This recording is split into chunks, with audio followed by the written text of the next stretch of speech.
Pagkatapos ng trabaho ko dun sa Boracay, umuwi ako. Nagtrabaho naman ako sa isang kampanya bilang driver.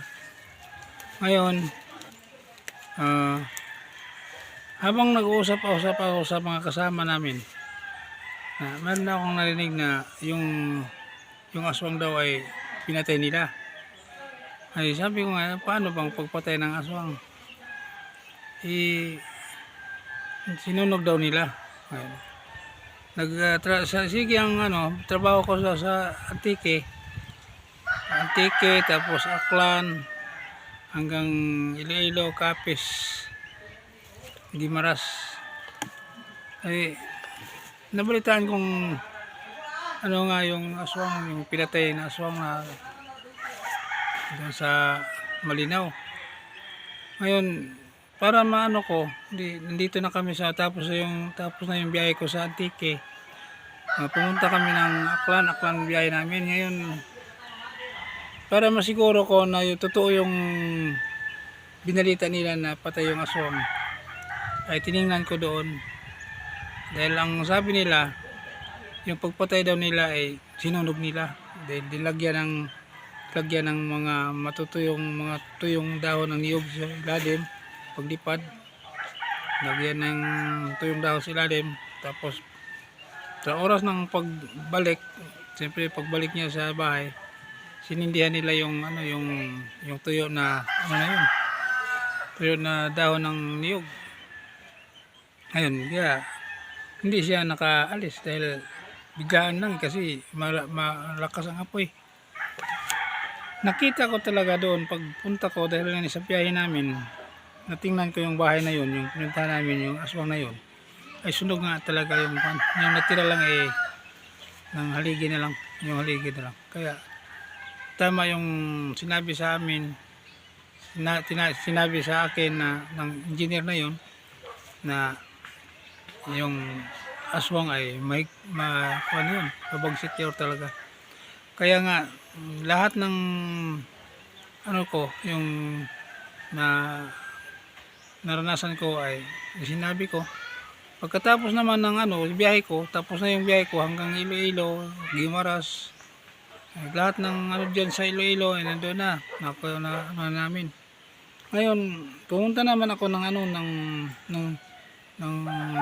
Surigao, sa Mindanao yun.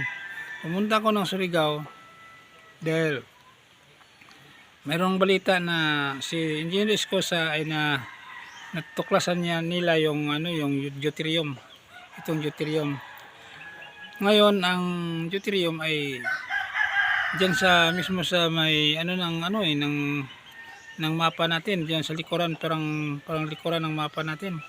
Kasi yan parang camel yan, nakapatong yan sa likuran ng mapa natin, yung Pilipinas. Yung itong deuterium ay galing doon sa Puerto Rico, Canada, Mexico, Australia, Alaska, tapos Amerika, Japan. Bali siyam na bansa yan nang ng dinaanan.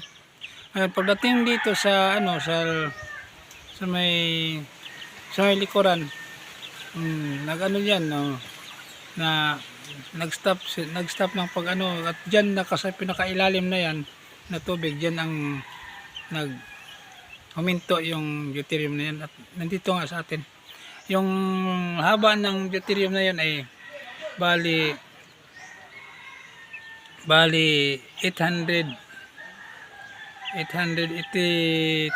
miles. Yung kapal ay 3 miles, at saka yung lapad ay umabot siguro ng mga 53 miles siguro yan. Hindi ko lang matansya dahil wala sa akin yung mga listahan ng yan ang diyan kasi huminto yung deuterium, at saka ngayon ay bawat araw ay lumalaki yan. Kaya ang deuterium ay isang malaking kayamanan na binigay sa atin ng ating Panginoon. Kaya kung iba hambing natin sa tinatawag na ginto ay mas malaki itong malaki itong deuterium. Kahit hindi na natin galawin itong ginto, sa deuterium na lang malaki na ang kita natin. Sa deuterium na lang. Kaya pag uwi ko, nandito na ako sa Aklan, nabalita naman itong deuterium na to. Kaya nakipagsapalaran naman na na lang ako na lang kahit walang sahod, basta trabaho ko lang.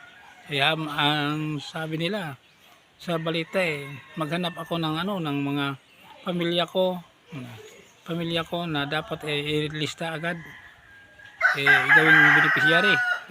Ang beneficiary ay tinatawag yun ng tagapagmana ng kayamanan galing sa deuterium. Kaya nag-ano ko sa kay Ma'am Yuni Lucero. Ngayon na sila ngayon mayaman na sila. Kaya gawin na nating ginagawa na nating pinakarina na ng deuterium yun. Yun, nag-chat naman, nag-reply naman sa akin tong si Yuni Lucero na ka kay King Peregrino. Makipagtulong ka, makipag ka ng advice kung anong gagawin ng posisyon mo diyan sa kay dahil Aklan kasi yung kay Peregrino sa Aklan district, sa buong Aklan, buong Panay siya. Ngayon pinuntahan ko, inanap ko si King Peregrino. Nakita ko siya sa may diyan siya sa may DNR. Sa DNR siya ako nakita. Kaya ko sa kanya kung binigyan ako ng mga papers, maraming papers yun, papel yun, kasi ilista ko yung lahat ng mga tao. Kaya ito, hanggang dito na lamang, at susunod na lang yung katugtong nito.